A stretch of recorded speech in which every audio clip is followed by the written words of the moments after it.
Hi hello welcome back to చల్లగాలి YouTube channel. Already నా తమిళనాడులో చూసే ఉంటారు మీరు. రెండు స్టేట్కి సంబంధించిన ఫెస్టివల్ ఒకరోజు డిఫరెన్స్తో ఎలా చేసుకుంటారు అది ఆల్రెడీ అందరికీ తెలిసే ఉంటుంది. జస్ట్ ఈరోజు ఎందుకు చెప్తున్నా అంటే నేను రోజు మార్నింగ్ గుడికి వెళ్తా. సో ఈరోజు హనుమంతుడి గుడిలో శివాలయం కూడా ఉంది అందులో. సో పంతుల దగ్గరికి వచ్చి చాలామంది దానం ఇస్తున్నారు. సో కొంతమంది కందిపప్పు ఇస్తున్నారు, కొంతమంది ఆకుకూరలు ఇస్తున్నారు, కొంతమంది బియ్యం ఇస్తున్నారు. సో వాళ్ళకి స్తోమతకి తగ్గట్టు వాళ్ళు దానం ఇస్తున్నారు. సో నేను ఆల్రెడీ ఉండేది తెలంగాణలోనే కాబట్టి ప్రస్తుతానికి నాది వచ్చేసి లెక్క ఆంధ్ర, నేను ఉండేది తెలంగాణలోకి ఈ పద్ధతి ఈ సాంప్రదాయాలు మనకు తెలియదు. సో పంతులుగా నడుదామంటే ఆయన ఫుల్ బిజీ ఉన్నాడు, చాలా జనాలు వచ్చి ఇస్తున్నారు ఆల్రెడీ. సో ఆల్రెడీ ఇద్దరు ముగ్గురు ఉన్నారు, తండ్రి కొడుకులు ఉన్నారు. తండ్రి ఏమో దాన్ని కరెక్ట్గా సెపరేట్ చేస్తున్నాడు, ఎవరైతే దానాలు ఇస్తున్నారో దాన్ని సెపరేట్ చేసుకున్నాడు. సో కొడుకేమో తీసుకొని పూజలు చేసి వాళ్ళ దగ్గర నుంచి అక్షంతలు వేసి ఆశీర్వదిస్తున్నాడు. సో ఈరోజు పండగ అంటే పండగ లేదో మనకి కరెక్ట్గా తెలియదు. సో ఆల్రెడీ నేను కొంచెం బయటకు వెళ్ళే పనులు చాలా వరకు పూలు అమ్ముతున్నారు బయట, బంతి పూలు, తంగిడి పూలు ఏ అమ్ముతున్నారు. సో దీని గురించి తెలుసుకుందామని స్టడీ చేస్తున్నాను. సో స్టడీ చేసేలేకి నాకు కొంచెం అర్థమైన ప్రకారం వీళ్ళు ఏంటంటే ఆంధ్రాకి దీనికి డిఫరెన్స్ ఏంటంటే మనం అమావాస్య రోజు పండగ చేసుకోం, కానీ వీళ్ళు అమావాస్య రోజే మనకి రేపు దసరా నవరాత్రులు మొదలవుతాయి, కానీ తెలంగాణ వాళ్ళకి ఈ రోజు నుంచి మొదలవుతాయి. సో ఈరోజు ఏంటంటే అమావాస్య. అమావాస్య ఏమంటారంటే పితృ అమావాస్య లేదా పెద్దల అమావాస్య అంటారు. అంటే ఎవరైతే చనిపోతారో వాళ్ళ పేరు మీద దాన ధర్మాలు కానీ దక్షిణలు కానీ ఇస్తారు ఈరోజు. సో అది ఈ రోజు నుంచి స్టార్ట్ అవుతుంది. అదైతే పితృ అమావాస్య లేదా పెద్దల అమావాస్య. ఈరోజు ఏం చేస్తారంటే వాళ్ళు బతుకమ్మ పండుగ కూడా స్టార్ట్ చేస్తారు ఈరోజు.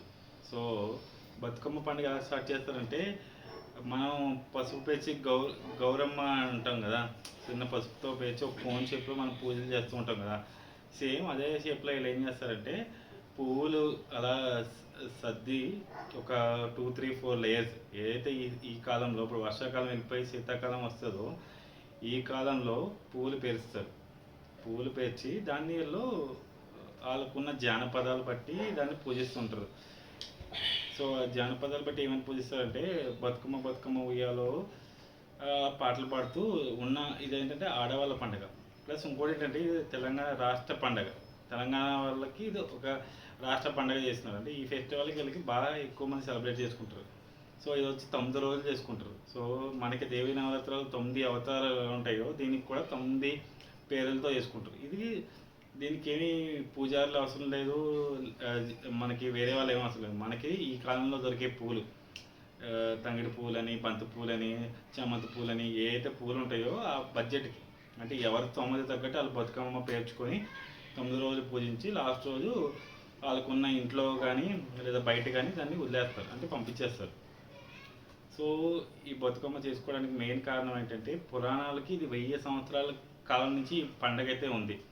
సో ఇప్పటికిప్పుడు వచ్చిన పండగ కాదు, ఇది 1000 సంవత్సరాల నుంచి చేసుకునే పండగ అంటే ఇది. సో 1000 సంవత్సరాల నుంచి ఎలా చేసుకున్నారంటే మనకి పూర్వకాలంలో మన ఉండే ప్లేస్ని రాజులు పరిపాలించేవాళ్ళు, చాణక్యులు, చౌళ్ళు వీళ్ళందరూ పరిపాలించేవాళ్ళు. సో ఈ పరిపాలించడం వల్ల ఏమైందంటే వాళ్ళిద్దరికీ యుద్ధం జరిగినప్పుడు, చాణక్యులకి చౌళులకి యుద్ధం జరిగినప్పుడు మన తెలంగాణలో ఉన్న వేములవాడ శివాలయం ఉంది కదా, ఆ శివాలయంలో శివుడి గుడి ఉంటుంది. సో శివుడు అది విగ్రహం పెద్దది, ఆ విగ్రహాన్ని దొంగలించి తీసుకెళ్ళిపోయేవాళ్ళంట. తీసుకెళ్ళిపోయి అది ఎక్కడ ప్రతిష్ఠించారంటే మన తమిళనాడులో ఉన్న తంజావూరులో ప్రతిష్ఠించారంట. సో శివుడిని తీసుకెళ్ళిపోయి ప్రతిష్ఠించినప్పుడు మనకి పార్వతీదేవి ఒక్కడిని ఇక్కడ వదిలేశారంట. సో పార్వతీదేవి బాధపడుతూ ఇక్కడే ఉండిపోవడం వల్ల ఇక్కడ ఉన్న గిరిజనులు కానీ ఇక్కడ ఉన్న ప్రజలు కానీ శివుడిని ఏమో రాజునేమో దొంగలించి తీసుకెళ్ళిపోయారు, తంజావూరులో ప్రతిష్ఠించారు, పార్వతీదేవి ఇక్కడ బాధపడుతూ ఉందని చెప్పేసి వాళ్ళకున్న సామాగ్రిలతో బతుకమ్మ అని పువ్వులతో అవన్నీ సంతోషపరిచేవాళ్ళంట. సో ఇది చాలా బుక్కుల్లో ఉంది, చాలా వెబ్సైట్లో కూడా ఉంది. దీనివల్ల పార్వతీదేవిని సంతోషపరచడానికి వాళ్ళ దగ్గర డబ్బులు కూడా ఉండేవి కదా, ఎందుకంటే అప్పుడులో ప్రజలకి రాజులు చాలా హీనంగా చూసి కొట్టి డబ్బులు కూడా ఇచ్చేవాళ్ళు. సో వాళ్ళకున్న స్తోమతి బట్టి వాళ్ళకున్న బడ్జెట్ బట్టి పువ్వులతో ఆవిడని సంతోషపెట్టి ప్రసాదాలు కూడా దీనికి పెద్ద పెద్ద ప్రసాదాలు లేవు, ప్రసాదాల పేర్లతోనే ఇక్కడ పండగలు ఉంటుంది. సో నేను పేర్లు చెప్తా, అటుకుల బతుకమ్మని, సద్దుల బతుకమ్మని. సో అలా బతుకమ్మలు ఒక 9 రకాలుగా ఉంటాయి. సో ఆ ప్రసాదాలు కూడా మనకి బడ్జెట్లో పెద్ద పెద్దవి కాదండి, అటుకులతో చేసేవి, ముద్దపప్పు చప్పిడి ముద్దపప్పుతో చేసేవి ఈ రకంగానే ఉంటుంది. సో వాళ్ళకున్న స్తోమతతో చేసుకునే పండగ బతుకమ్మ. సో మేమున్నామమ్మా, నేను బతికించుకుంటామమ్మా అని చెప్పేసి మిమ్మల్ని సంతోషపడతామని ఈ రకంగా పండగ స్టార్ట్ చేసేవాళ్ళు. సో ఈ 9 రోజుల్లో 6వ రోజు మనకి పండగ అనేది ఇలా బతుకమ్మ అనేది చేసుకోరు. అంటే అమ్మవారి అనేది అలుగుతుందంట. సో అలుగుల బతుకమ్మ అని చెప్పేసి అమ్మవారి రోజున 6వ రోజున వీళ్ళు మనకి చూసే ఉంటాం, హైదరాబాద్లో చాలామంది పాటలతో బతుకమ్మ చేసుకుంటారు. ఇది ఓన్లీ ఆడవాళ్ళు చేసుకునే పండుగ. ఆడవాళ్ళు ఈవినింగ్ అంతా ఒకే చోటున గుమ్ముకూడి ఆ పండుగతో తిరుగుతూ చప్పట్లు కొడుతూ తాళాలు కొడుతూ జానపదాలతో బతుకమ్మ బతుకమ్మ అని పండుగ చేసుకుంటారు. కానీ 6వ రోజు అయితే బతుకమ్మ అయితే ఆడరు. సో ఆ బతుకమ్మ 6వ రోజు ఎందుకంటే అమ్మవారు అలుగుతుందంట. సో అలగడం వల్ల 6వ రోజు అయితే బతుకమ్మ అనేది చేసుకోరు. సో అర్థమైంది అనుకుంటా. సో నేను ఈ పురాణాల గురించి చెప్పాలి కాబట్టి మీకు పేర్లు నేను ప్రాపర్గా పలకపోతే బాగోదు కాబట్టి నేను చూసి చదువుతున్నా. సో ఏమైనా మిస్టేక్ ఉంటే దాని గురించి కొంచెం ఇగ్నోర్ చేయండి, ఓకేనా. సో మనకి ఫస్ట్ రోజు అంటే ఈ రోజు నేను రికార్డింగ్ చేసే రోజు అంటే ఈ రోజు అంటే గాంధీ జయంతి రోజు, పెద్దల అమావాస్య రోజు బతుకమ్మ స్టార్ట్ అవుతుంది. అది వచ్చి ఎంగిలి పూల బతుకమ్మ అంటారు. సో రెండో రోజు వచ్చేలేకి అటుకుల బతుకమ్మ. నేను చెప్పినా కదా మనకి ప్రసాదాలు ఏమీ అవసరం లేదు. అటుకుల బతుకమ్మలు అంటే అటుకులు ప్రసాదంగా చేసి అమ్మవారికి నైవేద్యంగా సమర్పిస్తారు. అలాగే ముద్దపప్పు బతుకమ్మ. ఆల్రెడీ మీకు ఇంతకుముందు చెప్పినట్టే ముద్దపప్పు అంటే మనం ఆంధ్ర సైడ్లో ముద్దపప్పు చేసుకుంటాం కదా, చప్పగా ఉప్పు లేకుండా ఉంటుంది. సో అది ఆ ముద్దపప్పు నైవేద్యంగా ఆవిడికి పెడతారు. అది వచ్చేలేకి 3వ రోజు నానబియ్యం బతుకమ్మ. అంటే మనం అన్నం వండుకునేటప్పుడు బియ్యం నానబెడతాం కదా, ఆ నానబెట్టిన బియ్యంతో చేసేది నైవేద్యం పెడతారు 6వ రోజు. అదే 4వ రోజు నానబియ్యం బతుకమ్మ. సో 5వ రోజు తెలుసు కదా, మనం అట్లు వేసుకుంటాం కదా. సో ఆ అట్లు దేవుడికి సమర్పించి ఆ 5వ రోజుని మనం అట్ల బతుకమ్మ అనేది చేసుకుంటాం. సో ఆ తర్వాత 6వ రోజు చెప్పినా కదా అలిగిన బతుకమ్మ. సో ఆ రోజు ఏమీ చేసుకోరు, ఆ అమ్మవారు అలుగుతుంది కాబట్టి వాళ్ళు కట్టిక ఉపవాసం ఉండి దేవుడిని మనసారా ప్రేయర్ చేస్తూ మెడిటేషన్ చేస్తూ ఆ రోజు ఎలాంటి ఫుడ్ తినకుండా అమ్మవారి అలిగింది కాబట్టి అమ్మవారిని మళ్ళీ తిరిగి తెప్పించుకోవడానికి కటిక ఉపవాసం ఉంచుతారు. సో 7వ రోజు వచ్చేలేకి వేపకాయల బతుకమ్మ. బియ్యంతో చేసిన చిన్న వేపకాయల ఆకారంలో చేసే నైవేద్యాన్ని సమర్పిస్తారు. అది వచ్చేలేకి 7వ రోజు వేపకాయల బతుకమ్మ. 8వ రోజు వచ్చేలేకి వెన్న ముద్దల బతుకమ్మ. మనకు ఆల్రెడీ పూర్వకాలంలో గేదెలు ఆవులు ఉంటాయి కదా, దాంతో వచ్చిన వెన్నతో చేసిన నైవేద్యం సమర్పిస్తారు. దాన్ని వెన్నెల బతుకమ్మ అంటారు. సో 9వ రోజు వచ్చేలేకి సద్దుల బతుకమ్మ. సో సద్దుల బతుకమ్మ ఆల్రెడీ తెలిసే ఉంటుంది కదా, మనకి అనేకమైన ఆహారం ఉంటుంది కదా, పొద్దున బ్రేక్ఫాస్ట్ కానీ పొద్దున ఇది కానీ చాలా ఆహారాలు ఉంటాయి కదా. సో ఆ ఆహారాలు చేసుకునే పద్ధతి ప్రకారంగా సో అది సద్దుల బతుకమ్మ చేసుకుంటారు. సో సద్దుల బతుకమ్మ చేసుకోవడం వల్ల మనకి ఏంటంటే సో మనకి చాలా బెనిఫిట్లు అవుతాయి. సో బెనిఫిట్ అవ్వడం వల్ల మనకి ఏం బెనిఫిట్ ఉంటుందంటే, ఆ రోజు బతుకమ్మ చేసుకొని ఇన్ని రోజులు ఆవిడ ఇది ఉంటుంది కదా, ఏదైతే మనకి అన్ని రోజులు ఉండడం వల్ల 5వ రోజు ఆవిడ వెళ్ళిపోతుంది. సో అది వీడియో కట్ అయింది కాల్ వచ్చి.